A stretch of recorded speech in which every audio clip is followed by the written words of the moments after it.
Assalomu alaykum, mas'ul kuzib obunachilari. Instagramdan bizni doim kuzatib turuvchi ukamiz hozir bizga Gentra mashinasini olib kelib berdi. Albatta aka, doim sizlar kuzatardik. Parvokalarni boshqa qilib chiqarib berasiz. Aka, buni ham chiroyli qilib mehr berib qilib bering dedi. Xo'p dedik, albatta bizni olib oldik. Birinchi o'rinda mashinani ko'rib aylanib chiqdik hamda o'ta mashina rabdon holatda ekan, lekin kir bo'lib, yo'lga qilsa ham ochilmaydigan darajada bo'lib qolgan ekan. Biz hozir uni chiroyli qilib o'rab chiqdik. Polniy rassetida artib tozalab, mashinani ideal holatda imkon qadar oqartirdik. Va endi 2 kilo payrovka beramiz.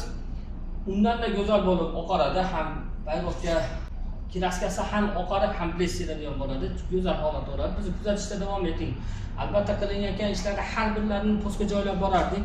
Bizga kommentariyalarda ko'p murojaat bo'ldi. Aka, mashinani kelgan holatini bir qator ko'rsatsanglar va tutgan holatini ko'rsatsanglar yaxshi bo'lardi. Videolar cho'zilib ketyapti degan murojaatlar bo'lgani uchun albatta ularda har bir kommentariyada o'qib, biz kamchiliklarni aytgan aka-ukalarimizga Alloh rozi bo'lsin. Biz ularni to'g'rilab boramiz. Bu mashinamizni mana hozir inshaalloh bir qator uni ko'rsatamizda va tutgan holatini ko'rsatamiz. Bizni kuzatishda davom eting, like bosib, obuna bo'ling hamda mashinasini payrovka qildiraman degan do'stlaringizga yuborib qo'yinglar. Doim bizlarni qo'llab-quvvatlab turinglar. Kommentariyada shunday kamchiliklarimizni aytsanglar, biz u kamchiliklarni bartaraf qilamiz. Albatta sizlarda yordaminglar kerak. Salomat bo'linglar.